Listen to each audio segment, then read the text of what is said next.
প্রধান উপদেষ্টার প্রেস সচিব শফিকুল আলম ভারতীয় মিডিয়ায় বাংলাদেশের পরিস্থিতি নিয়ে অপপ্রচার চালিয়ে দেশটির জনগণকে খেপানোর চেষ্টা করছে। মঙ্গলবার 3 ডিসেম্বর ফরেন সার্ভিস একাডেমিতে সমসাময়িক পরিস্থিতি নিয়ে ব্রিফিংয়ে তিনি এ অভিযোগ তোলেন।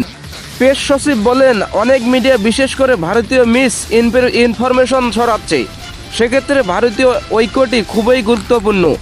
আমরা দায় চাপানো ভারতীয় মিডিয়ার উপর। তারা যাচাই না করে সংবাদ প্রচার করছে, যার প্রেক্ষিতে ভারতীয় জনগোষ্ঠী খেপে যাচ্ছে। ভারতীয় মিডিয়া আমাদের জাতিকে কাঠখড়ায় দাঁড় করানোর চেষ্টা করছে। আমরা বিশ্বের নামকরা অনেক মিডিয়ার সঙ্গে কথা বলছি, কিন্তু ইন্ডিয়ান মিডিয়া আগে থেকে ঠিক করে রাখে প্রতিবেদন প্রচার করছে, বলেন প্রেস সচিব। তিনি আরও বলেন, আগস্টের শেষে প্রফেসর ইউনূসের সঙ্গে নরেন্দ্র মোদীর কথা হয়েছিল। সে সময় প্রধান উপদেষ্টা ভারতের প্রধানমন্ত্রীকে প্রতিনিধি পাঠিয়ে ভিজিট করানোর আহ্বান জানিয়েছিলেন। আমরা বারংবারই আমাদের সাইট থেকে বিভিন্ন তথ্য দিচ্ছি। ওরা ওদের পছন্দনীয় সূত্র থেকে তথ্য নিচ্ছে।